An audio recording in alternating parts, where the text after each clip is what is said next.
era como se esse lugar de dor é tão natural que como se fosse ok, né? É ok. Ele me machucou, foi horrível, eu chorei. Ele ainda falou, nossa, você tá chorando tanto que você me faz eu me sentir um monstro. E eu falei, e não é? Eu falei, você é. Olá, seja muito bem-vinda ao nosso quadro Desabafa Comigo. Esse é um espaço que nós criamos para que você possa ouvir tudo que Deus tem feito na vida de mulheres igual a você, igual a mim, igual a todas nós. Mulheres comuns que encaram os desafios da vida com o desejo de amar a Deus e ajudar outras a amá-lo também. E o nosso desejo é aprendermos mais sobre Deus, na medida em que vemos Ele atuar na vida uma das outras. E hoje nós decidimos chamar a nossa conversa de O Meu Passado Não Me Define. Pois afinal, lidar com o que aconteceu no nosso passado nem sempre é uma tarefa fácil, né, gente? E é muito comum a gente ouvir por aí várias teorias de como lidar com as experiências dolorosas, com os traumas da infância e etc. E parece que todo mundo vive a onda do ressignificar, né, como uma solução para tudo isso. Ou seja, encontre significados novos para as antigas experiências ou até mesmo para as dores da nossa vida, para então a gente conseguir lidar melhor e superar os pontos escuros da nossa história, complexos e por aí vai. Então, será que ressignificar experiências dolorosas de nossa história, da nossa vida, é mesmo o caminho certo, ideal para isso? Por isso, nós convidamos aqui alguém muito especial. É com muita alegria que eu quero apresentar a vocês a Fernanda Stein. Fer, que alegria ter você com a gente, viu? Uma alegria imensa. A gente está aqui para ouvir a história da Fernanda, para poder ver tudo que Deus está fazendo na história dela e conhecer um pouquinho daquilo que Ele está escrevendo ao longo de tudo que ela viveu. E para começarmos, a gente quer ouvir, Fernanda, fala um pouco quem é você, para a mulherada aí te conhecer. Oi, tudo bem? Bom, meu nome é Fernanda Stein, eu tenho 33 anos, sou casada com o Diego Stein, mãe do Theo, de 7 anos, da Naomi, de 4 e do Caim, que tem 1 ano e 9 meses. E eu faço faculdade de serviço social, estou no 3º ano. Legal, ok. Fer, eu sei que você passou, né, assim, por episódios bem difíceis na sua vida, né? E pra gente já começar, assim, badalada essa conversa aqui, eu queria que você contasse pra gente, assim, pontuasse o que foi que você viveu na sua história, para que as mulheres já te conheçam aí e saibam um pouquinho do que você vivenciou nesse tempo. Vamos lá, então. Eu já nasci numa família que não conhecia Cristo, né? Isso eu acho que em si já é um grande problema, né? Meu pai e minha mãe não tinham um relacionamento estável quando minha mãe engravidou, né? Eles estavam se conhecendo ainda. E aí decidiram se casar por conta da gravidez. Depois disso eu tive 2 irmãos, né? Depois de mim. E o relacionamento ainda um pouco conturbado, né? Não foi um relacionamento que foi uma escolha de amor, né? Então, já tinham as suas dificuldades ali. Mas quando eu tinha 9 anos, o meu pai foi assassinado. E por conta disso, né? A minha mãe ficou muito doente. Ela teve depressão, problema com pânico, dificuldade de interagir. E por conta tanto da doença quanto da medicação, ela teve algumas dificuldades, né, de às vezes estar com a gente, de ser bem participativa na nossa educação. Em um determinado período também, meu irmão ficou doente, né, meu irmão teve câncer, então isso exigiu tudo que minha mãe tinha de energia, né, emocional e física, né. Então foi um ano difícil. E nesse meio tempo também minha mãe casou com um rapaz, amigou, né, hoje eles não estão mais juntos, ficaram juntos 5 anos. Foi difícil para você também, né? Esse convívio aí? Foi. Ele mexia com ocultismo, né? Ele mexia com religiões ocultistas, então eu fui exposta a coisas muito feias, assim, né? Que me assustaram muito. Eu ainda era muito criança, né? E porque eu era a filha mais velha e porque minha mãe estava um pouco fragilizada, eu me sentia na responsabilidade. Então, para proteger todos, eu me expunha aos episódios, né? Que ele nos expunha, achando que assim eu protegeria o resto da minha família, né? Então eu me permitia expor. Então eu acabei sendo exposta a muitas coisas que não foram legais. Isso na infância ainda? Isso ainda na infância, quando eu ainda era criança. E E na infância já tiveram episódios também de abuso emocional, de abuso físico, né, de abuso sexual. E isso na adolescência foi continuando com o agravante de que eu vejo como um agravante, né? O meu caráter foi sendo formado de maneira não vou dizer errada, né? Mas ele foi feito, não tô conseguindo pensar uma palavra assim. Influenciado. Ele foi influenciado.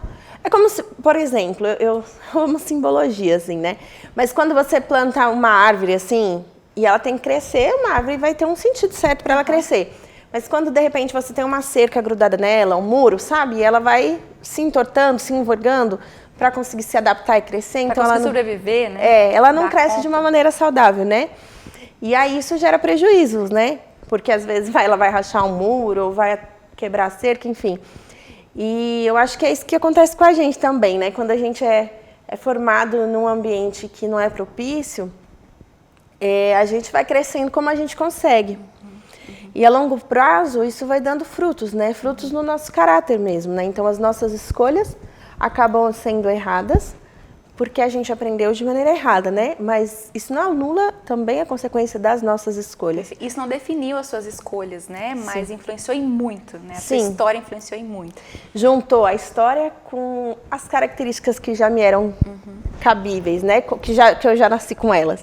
Porque, por exemplo, minha irmã e meu irmão reagiram de maneiras muito diferentes às mesmas situações.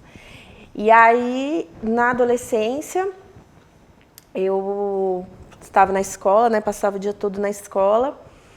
E eu lembro de alguns episódios, assim, sempre muito exposta, né? Eu cresci achando que eu não podia compartilhar com ninguém ou que eu não tinha ninguém que cuidasse, que era eu quem cuidava. Então, eu tentava sempre me resolver sozinha, né?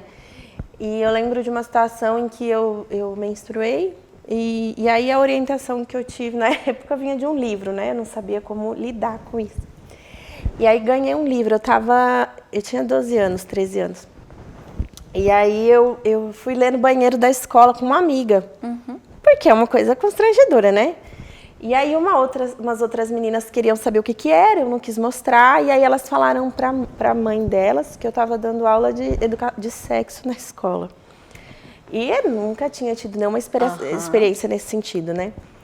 E aí eu lembro que algumas mães ligaram na escola e falaram que eu estava proibida de ter contato com as filhas. Era uma escola particular bem cara, inclusive na época da cidade, assim, né? Então, as mães acabam tendo muita essa liberdade, né? E aí foi uma experiência muito difícil para mim, assim, porque eu não entendi. De repente eu tinha uma monitora que tinha que ficar me acompanhando porque eu era uma pessoa problema. E quando a nossa identidade não é muito consolidada, a gente é aquilo que as pessoas dizem que nós somos, né? Então eu sou uma pessoa problema. Então eu sou uma pessoa pervertida, né? Eu até então nunca tinha tido experiência nenhuma, mas eu comecei a assumir essa identidade. Você foi ouvindo, então, coisas a seu respeito, né? Eu fui ouvindo e fui acreditando. Então, é isso que eu sou. Eu sou uma mulher, uma péssima referência. Eu sou uma menina problema.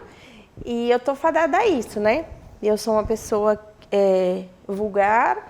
E eu fui acreditando, porque, de repente, eu sou vigiada. As pessoas não podem ter contato comigo na sala de aula. Eu tinha 12 anos.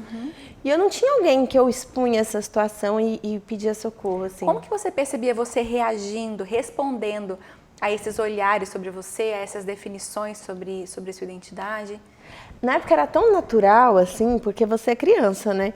Eu consigo lembrar e falar, poxa, eu não queria ser assim, né? Tipo assim, que pena que eu sou assim, né? Essa pessoa. Eu não queria ser ela, eu queria ser outra. E eu vivi isso, assim, eu lembro que eu olhava o estereótipo daquelas meninas bem delicadas, bem românticas, bem fofas, assim, eu falava, por que eu não sou essa mulher, né? Isso é ser mulher. E isso foi algo que eu carreguei, inclusive, a minha fase adulta, e isso foi um problema até no início da minha maternidade, porque eu nunca fui esse perfil de mãe, e pra mim ser uma mulher digna, uma mulher de valor, era ser esse perfil de mulher, né? Mas até então, peraí, mas me falaram que eu não sou, que eu sou uma mulher suja, que eu sou uma pessoa indigna, que eu sou uma referência. Então eu carreguei isso assim, tão pesado, e eu consegui lidar com isso, na verdade, assim, na minha maternidade, muitos anos depois, né? Como é que foi essa tensão para você de lidar com a sua identidade baseada naquilo que te fizeram ou naquilo que falam a seu respeito versus a compreensão que a sua identidade está ligada, na verdade, ao que Cristo fez por você, a como Ele te olha e te define, não na sua história. Porque isso é uma tensão, né, meu Deus? Eu me converti com 23 anos, né? Então eu já era adulta, passaram-se muitos anos. Era muito engraçado. Eu lembro que isso foi um problema na minha adolescência inteira, entre o que eu realmente era e o que eu acreditava que precisava ser para corresponder à expectativa ruim das pessoas, né? E aí, quando eu tinha 23 anos que eu conheci o Senhor, me converti. Fui a primeira pessoa da minha família na época a me converter. Esse processo foi bem intenso, né? Eu brincava na época que lembra aquele filme Avatar? Que as pessoas eram azul? Uhum. E aí, quando elas entravam no mundo, que até as folhas eram diferentes, que as árvores, que tudo era diferente. Eu lembro que quando eu me converti, eu falava isso assim, gente, parece que eu entrei numa realidade onde o mundo é outro, assim. Parece que até as folhas são diferentes, porque agora elas são criadas por Deus, por um propósito. Então, parece assim que eu transicionei de um mundo para outro. E eu, no começo, até tive muita dificuldade, assim, com amizades e tudo, assim. Eu precisei, naquele primeiro momento, romper com tudo. Porque existia essa pessoa que eu acreditei a vida inteira que eu era, e de repente eu encontrei um lugar que eu poderia ser quem eu desejava ser. Não existia mais rótulos. Agora é tudo novo. E existe um mundo de possibilidades de eu ser quem eu quis ser. E então foi essa sensação, assim, eu falava isso o tempo todo. Nossa, parece que eu cheguei em Avatar. Tipo assim, é outra terra, até a folha é diferente, assim. Nossa, Feira, ok. E teve algum outro episódio da sua história aí que seria legal pontuar que você esqueceu de falar na primeira pergunta que eu te fiz? Então, eu não sei. Assim, mesmo depois de adulta, né, e nesse começo desse processo de conhecer a Cristo, eu ainda não entendia, né, eu não sabia ainda recorrer, ligar, pedir ajuda. E eu tive uma experiência, assim, muito forte, onde eu estava fora do país. E aí eu precisava voltar no dia seguinte para o Brasil. E eu precisava de R$50 para voltar. E eu não tinha. Mas pedir ajuda era algo que estava tão fora da minha realidade. Eu estava começando o meu processo de caminhar com Cristo. Era algo tão além da minha realidade. E aí eu peguei um cartão de crédito e fui numa padaria local lá e falei, olha, não tem como eu passar o cartão e você me dar um dinheiro, você pode descontar a taxa, eu não sei o que fazer, eu preciso do dinheiro para ir para o aeroporto também, porque eu preciso voltar para o Brasil. E eu não conseguia entrar na minha cabeça assim, gente, liga para alguém, você tem tio, você tem mãe, você tem família, você tem todo mundo, e qualquer pessoa que eu ligasse ia me ajudar. E eu não consegui ter esse pensamento assim. E ali, por conta disso, nessa padaria, um rapaz ouviu que eu falava português. Falou, você é do Brasil, eu faço negócio com o Brasil, conversando. E foi uma experiência muito complicada, assim. Eu sofri uma violência muito abrupta dele, uma violência sexual. Acabei precisando ficar hospitalizada lá, em outro país. Não consegui voltar para o Brasil, demorei 11 dias para voltar. E é muito engraçado hoje, quando eu olho para essa fase, assim, em momento nenhum eu contei isso para ninguém. Nossa. Nunca. Porque era como se esse lugar de dor é tão natural... É como se fosse ok, né? É ok. Ele me machucou, foi horrível, eu chorei. Ele ainda falou, nossa, você tá chorando tanto que você me faz eu me sentir um monstro. E eu falei, mas não é? Eu falei, você é. Eu falei pra ele. E aquilo, mas ainda eu tava naquele lugar assim, mas eu sou a suja. Eu sou a indigna, eu sou a má influência. Depois eu descobri que esse rapaz era casado, tem uma filha, e eu falava, gente, o que eu fiz com a família dele? Eu não fiz nada. Hoje eu consigo entender. Mas assim...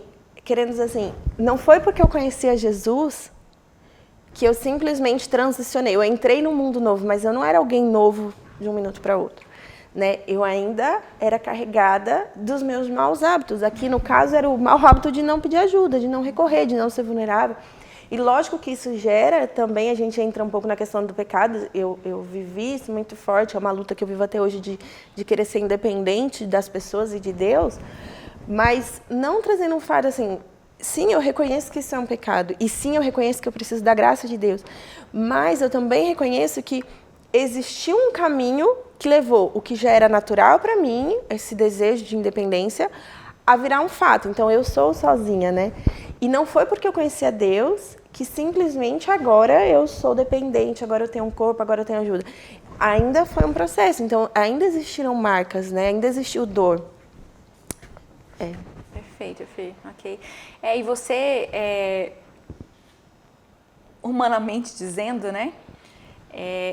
Teria aí uma lista infinita de motivos para se esconder atrás do seu passado, né? E para ser uma mulher oprimida, uma mulher em que não encontraria sentido na vida, razão para poder acreditar na bondade de Deus, né? E eu olho para você e vejo uma mulher cheia de alegria, uma mulher forte, uma mulher que ama ser mãe, apesar de, em muitos momentos, né, ter vivenciado lacunas muito sérias em relação à maternidade e à paternidade, né? Como você enxerga a atuação de Deus na sua vida?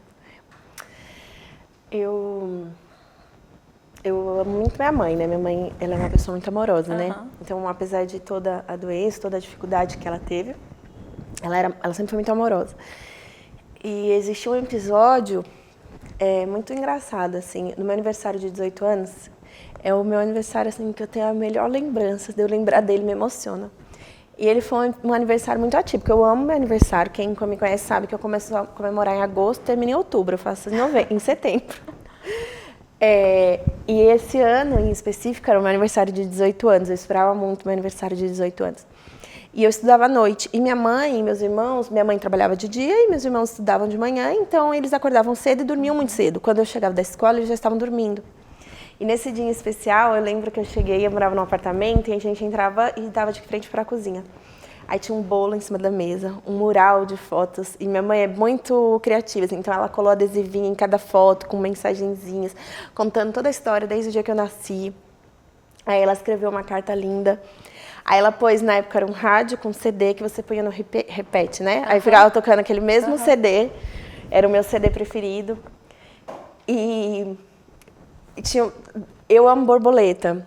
E ela comprou tudo que ela achou. Então ela comprou edredom de borboleta, colar de borboleta, assim, penduricalho de parede de borboleta. Acho que tudo que ela achou de borboleta naquele ano inteiro, ela comprou e deixou disposto na mesa, assim. E foi muito engraçado, porque eu nunca me senti tão amada em um momento que eu estava completamente sozinha. A minha mãe não estava ali, minha irmã não estava ali, tinha a cartinha delas, mas elas não estavam ali. E eu me senti muito amada. E eu tive muita convicção de que eu era amada. E eu acho que eu era sempre preenchida desse amor da minha mãe. E muitas vezes eu me vejo assim com o Senhor. A gente não escuta falar, nossa, eu vou ouvir a voz de Deus e tal. Lógico que a gente lê a palavra, lógico que a gente imagina que Deus estaria falando alguma coisa, mas isso não é tão palpável no dia a dia, na rotina, diante das dificuldades, né? De Deus, cadê você? Eu tô aqui nessa situação que eu comentei, né? Poxa, eu já conhecia Jesus, cadê você? Eu tô aqui sofrendo, assim. Vão existir diversas situações que a gente não vai ver, mas a gente tem tantas provas do amor incondicional de Deus por nós.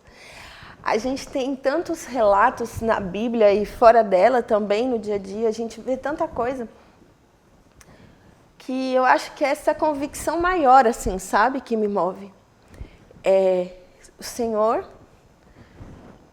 Ele criou um plano há muitos anos atrás e Ele tem sido fiel e muito, muito, muito fiel, assim, ao propósito dEle.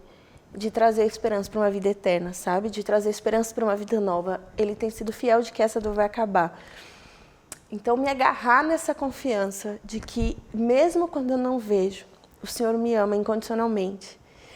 E Ele tem um propósito futuro para que essa dor acabe. Eu acho que é o que me sustenta, assim. E carregar essa mensagem.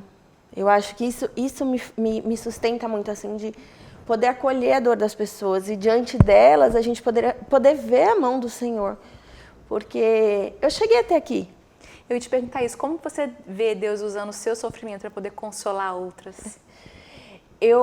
Deus foi muito bom comigo na minha jornada. Eu consigo enxergar tantas situações, por exemplo, a situação da escola que eu comentei.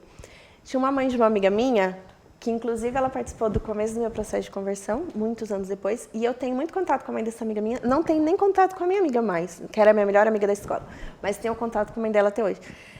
A minha mãe, porque ela tinha pânico, ela não conseguia estar nos eventos da escola, então essa mãe dessa minha amiga, tipo, me assumiu, assim, então ela ia nos eventos da escola, ela vibrava pela filha dela, ela vibrava por mim, E quando aconteceu isso, de que eu era impedida de me relacionar com as meninas e tinha uma escudeira lá me vigiando e tal, eu lembro que ela ficou muito irada. E ela foi na escola, ela falou, o que vocês estão fazendo? Quem vocês pensam que são?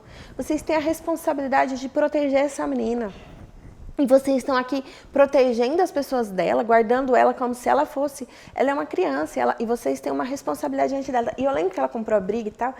E eu consigo ver na minha história vários momentos em que pessoas se levantaram em coisas muito pontuais, assim. E hoje, quando eu conheci Jesus, assim, era como se eu visse Jesus ali, sabe? Jesus ali na escola falando, ei, o que vocês estão fazendo? Deus usando pessoas para guardar você, para proteger você e tudo mais, né? E eu acho que virou uma missão pessoal, assim, falar, ei, Deus quer resgatar a sua dignidade, ei, você tem valor para Deus, ei, não importa o que você está falando. Tipo assim, eu era a criança que nenhuma mãe queria perto dos seus filhos na escola. Hoje eu tenho filhos, eu sei que tem crianças que a gente fica, ai Deus, o que eu faço? Nossa. E eu era essa criança. E hoje eu tô aqui, né? Então... Eu acho que contar isso para as pessoas, assim, não interessa o que as pessoas estão falando e não interessa onde a sua história te trouxe. Mas, assim, Deus pode te tirar dela e começar uma nova história. Qual mensagem você deixa para as mulheres que estão sofrendo? Né? A olharem para trás, a verem traumas, situações muito difíceis, né, que elas vivenciaram, ou mulheres que hoje estão vivenciando situações trágicas, né? Eu acho que isso é uma responsabilidade muito grande, porque... Cada um conhece a sua dor, cada um conhece o seu limite, cada um conhece as suas questões pessoais, né? Quais são as suas dificuldades para lidar com a sua dor, né? Mas eu acho que existe uma mensagem em comum, né? Hoje, em especial, eu fui levar o meu bebê para tirar sangue. E foi muito interessante a nossa experiência com ele tirando sangue, porque ela não achava, veio, cutucou, e foram em outro lugar, e cutucou. E aí... Ele não se debateu, ele tem 1 ano e 9 meses. Ele não tentou tirar a mão. Ele não se debateu. Uau. Ele chorava porque doía, mas ele olhava para mim e ficava, mamã, mamã, mamã. Porque ele confia em mim. Eu e meu marido ali, né? E meu marido falando, filho, a gente te ama. Meu marido olhava no olhinho dele e falava assim, papai te ama, é por seu bem, é porque o papai se importa e tal. E ele escolheu confiar. Tendo 1 ano e 8 meses, ele não entende o propósito daquela dor de tirar sangue. Ele estava assustado, ele estava num lugar esquisito, com uma pessoa esquisita perfurando ele e cutucando, por fim nem conseguiu tirar. Então, assim, ele não vê sentido naquilo ali que ele estava fazendo. Ele só olhava e falava, dodói, mamãe, dodói. Mas ele escolheu confiar em nós, né? E eu vejo a mesma situação, né? Às vezes a gente tem coisas que estão além da nossa capacidade e maturidade e da nossa capacidade humana de entender. Mas a gente sabe que Deus é soberano e a gente tem que confiar nessa verdade, assim, nunca duvidar. É lógico que o pessoal fala, descansa em Deus. Eu não suporto isso, porque é muito difícil você descansar num momento de aflição. Eu acho que é uma frase muito comum, a Bíblia fala, todo mundo fala, mas eu acho que tá bom, amiga, mas só eu sei o que eu tô passando, assim, né? Só eu sei lá, eu tô vendo meu filho morrer, eu tô passando fome, sei lá quais são as diversas situações, eu tô apanhando meu marido, descansa em Deus, esse é o melhor recado que você tem para me dar, né? Mas eu acho que, na verdade, não é sobre descansar, mas é não duvidar. A gente está num mundo em que o pecado existe, a dor existe, infelizmente. Mas o Senhor... Como eu já falei, né? Ele criou um plano para acabar com isso. Ele entregou o filho dele, ele caminhou, existiu uma tribo, Jesus ia vir da tribo de Judá, tentaram exterminar a tribo de Judá e ele foi guardando aquele povo, porque existia uma promessa que viria dessa tribo. E ele se manteve fiel e ele se mantém fiel. E ele é tão bom com a gente que ele não está guardando segredo, ele já contou o final da história. E ele só pede, aguardem e confiem, assim, não duvidem do meu amor e não duvidem de que isso vai acabar, né? A dor vai acabar. Então, se eu puder deixar uma mensagem, assim, não duvide do amor de Deus, mesmo que você não enxergue hoje esse amor, e não duvide de que isso vai acabar. Não é fácil, não é simples, como eu falei, não é porque agora eu conheço o Senhor que que as sequelas não existiram, né? Eu falei, eu sou uma árvore que cresceu no lugar errado, da maneira errada. E para ela voltar para o lugar é um processo dolorido, difícil, né? Talvez de replantar, talvez de refazer, talvez... Existem também raízes que aprenderam a se alimentar em lugares errados. E transformar tudo isso é um processo longo, assim, mas... escolha perdoar. E quando eu falo escolha perdoar, escolha sair debaixo do peso da dor e entrar debaixo da graça do Senhor.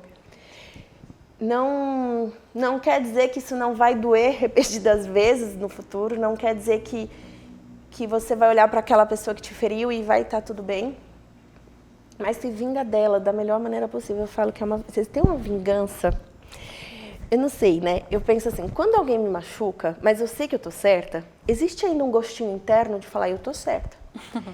Mas quando eu estou ali lendo a Bíblia, ou quando eu discuto com meu marido e cai em mim de algo que eu estou fazendo errado, de que eu estou errada, eu tenho a sensação que a dor é tão maior, o constrangimento, a vergonha de olhar para mim e falar, eita, eu não acredito que eu estou fazendo isso, ou poxa, e agora, como que eu falo para meu marido que ele estava certo a discussão inteira e eu errei? E eu brinco que, eu falo para mim mesma, assim, eu acho que não existe vingança maior do que desejar do fundo do seu coração que aquela pessoa que te feriu conheça Deus e seja constrangida de todos os seus pecados, dos seus maus caminhos, assim. Porque eu acho que não existe dor maior do que quando você cai em si, eu como mãe, né, de repente, quando eu percebo que eu estou errando com os meus filhos, que eu estou sendo egoísta, ou que eu fui ignorante com eles, assim. Então, escolha sair desse lugar de vítima. Desejo, você não precisa ter contato, não cabe a você a restauração do outro, não cabe a você resolver a dor do outro. Mas, assim, desejo do fundo do seu coração que essa pessoa conheça a Deus, que ela seja bem constrangida de todos os pecados dela, que ela se arrependa de tudo que ela fez, que ela enxergue tudo que ela fez. E busque em Deus, porque quando você está debaixo da graça de Deus, você pode crescer, você pode sair daquele lugar. Então agora você pode ter esperança, né? Você pode ter esperança. E agora eu já não sou mais a menina ferida. Agora eu sou a filha amada. Então a filha amada pode buscar lá isso para conversar e falar, lá, está me machucando, me ajuda a sair disso. Eu não preciso mais ser a vítima ou a errada ou sei lá o que for. Mas agora eu posso procurar ajuda, eu posso gritar socorro, agora eu posso ser cuidada. Sim. E a história da Fernanda é muito especial porque ela decidiu olhar para frente, para o futuro, não a partir do passado, não a partir do trauma ou da violência, não a partir do assassinato do pai, não a partir do abuso sexual, não a partir das drogas, não a partir com envolvimentos que não deveriam acontecer, mas ela resolveu olhar para frente a partir de uma relação com o Senhor da vida dela, né? A partir da graça de Deus. Então a Fernanda é essa mulher que vem nos contar essa história, que a graça de Deus é capaz de transformar o nosso coração, é capaz de superabundar e de nos dar esperança. Né? Então, por isso que eu amo contar essa história da Fernanda, por isso que eu amo conversar com você, Fernanda, porque você é essa testemunha do quanto Deus é bondoso, do quanto Deus é gracioso, né? Do quanto a gente pode ter esperança para olhar para o futuro. Né? O seu passado não te define, mas quem te define, quem me define, quem te define é a graça de Deus, é aquilo que Deus tem feito, é aquilo que Ele fez na cruz e é aquilo que Ele está fazendo em nós. Pessoal, um prazer enorme estar com vocês aqui. Né? Continuem acompanhando aí os episódios, tem muita coisa especial por vir. E Fê, obrigada pelo privilégio de contar essa história, de estar aqui com a gente nesse dia, viu? Obrigada pelo convite lá. Até mais, pessoal!